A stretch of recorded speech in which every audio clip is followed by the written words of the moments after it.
তরুণ প্রজন্মকে কিভাবে মাজার থেকে দ্বিমুখী করা যায়। এখন মাজার নিয়ে তো কথা কিসের জন্য? কারণ মাজার আপনাকে নূর দান করে। আমাদের মতো নালায়েকদেরকে নষ্ট করার পিছনে কোনো এক মানুষ দিনের পরে দিন, বছরের পর বছর চেষ্টার পরে প্রচেষ্টা চালিয়ে যাচ্ছে কিভাবে তরুণ প্রজন্মের বুক থেকে, সিনা থেকে, ইশকে রাসূলের মহব্বত, আউলিয়া ইকরামের নিসবত মাজারাত থেকে, মাদ্রাসা থেকে, মসজিদ থেকে সরানো যায়। এর পিছনে এক দল কাজ করে। কারা জানেন? যারা আমাদেরকে মাজারে যেতে নিষেধ করে, যারা মিলাদ কিভাবে দাঁড়ালে বেদাতের ফতোয়া দিয়ে আমাদেরকে মুশরিক বানিয়ে দেয়। কারা যারা সামনে মিলাদুন নবীর মাস আসতেছে, কত ধরনের কত ফতোয়া শুনবেন। আর যেই জিনিসটা সবচেয়ে ভালো লাগছে, আমরা এখানে যারা বসে আছি সবাই তরুণ প্রজন্ম। তরুণ প্রজন্মকে কোথাও ডাক দিয়ে পাওয়া যায় না, কারণ তরুণ প্রজন্ম যেই পরিমাণ ব্যস্ত, যেই পরিমাণ বিজি। সন্তানের বাবাও যদি মারা যায়, বাবাকে লাশ দাফন করার পরে তরুণ প্রজন্ম ব্যস্ত। তরুণ প্রজন্ম সে নিজে থেকে ব্যস্ত নয়, তাকে ব্যস্ত করে রাখা হয়েছে। এখন কিসের জন্য, কিভাবে, কে ব্যস্ত করে রাখছে, এইটার পিছনে মূল কার হাত, কে এই সমস্ত কাজ করাচ্ছে? আমরা আল্লাহ পাক যদি আমাদেরকে তৌফিক দান করেন, সেই পথটা আমি আজকে আপনাদের সামনে তোলার চেষ্টা করব। এই মাহফিলের বিষয় 3 থেকে 4 বার পাল্টানো হয়েছে। আমি যেই দিন প্রথম এখানে কথা শুনেছি, সেই দিন এক বিষয় নির্ধারণ করেছি। শুক্রবারের রাত্রেও একটা বিষয় ছিল, সেই বিষয়টাও ডিসকানেক্টেড করে শনিবারেও আমি আরেকটা বিষয় নিয়েছি।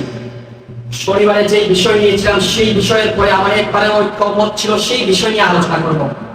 কিন্তু গতকাল রাতের পর থেকে আমার বিষয়টা অন্যভাবে চলে গেছে। কিসের জন্য, সেই বিষয়টাও আমি আপনাদের সামনে তুলে ধরবো।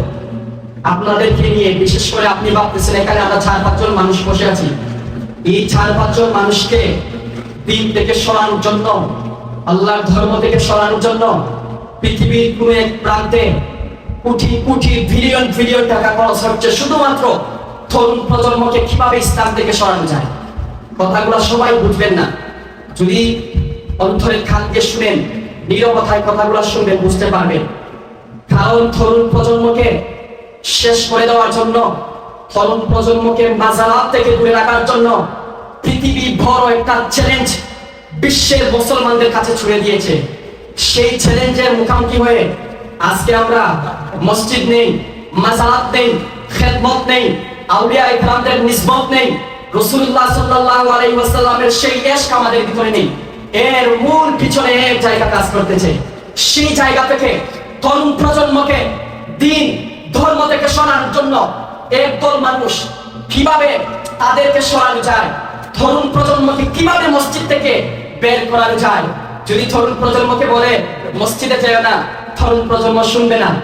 এখন তাদেরকে বললে তো মসজিদ থেকে বের করা যাবে না, তাহলে তাদেরকে কিভাবে মসজিদ থেকে বের করা যায়, সেই নিয়ে আমরা বাংলাদেশের কোন এক প্রান্তে পড়ে থাকলেও আমাদের মতো নালায়েকদেরকে নষ্ট করার পিছনে কোনো এক মানুষ দিনের পরে দিন, বছরের পর বছর চেষ্টার পরে প্রচেষ্টা চালিয়ে যাচ্ছে কিভাবে তরুণ প্রজন্মের বুক থেকে, সিনা থেকে, ইশকে রাসূলের মহব্বত, আউলিয়া ইকরামের নিসবত মাজারাত থেকে, মাদ্রাসা থেকে, মসজিদ থেকে সরানো যায়।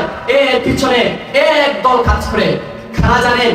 যারা আমাদেরকে মাজারে যেতে নিষেধ করে, যারা মিলাদ কিভাবে দাঁড়ালে বেদাতের ফতোয়া দিয়ে আমাদেরকে মুশরিক বানিয়ে দেয়।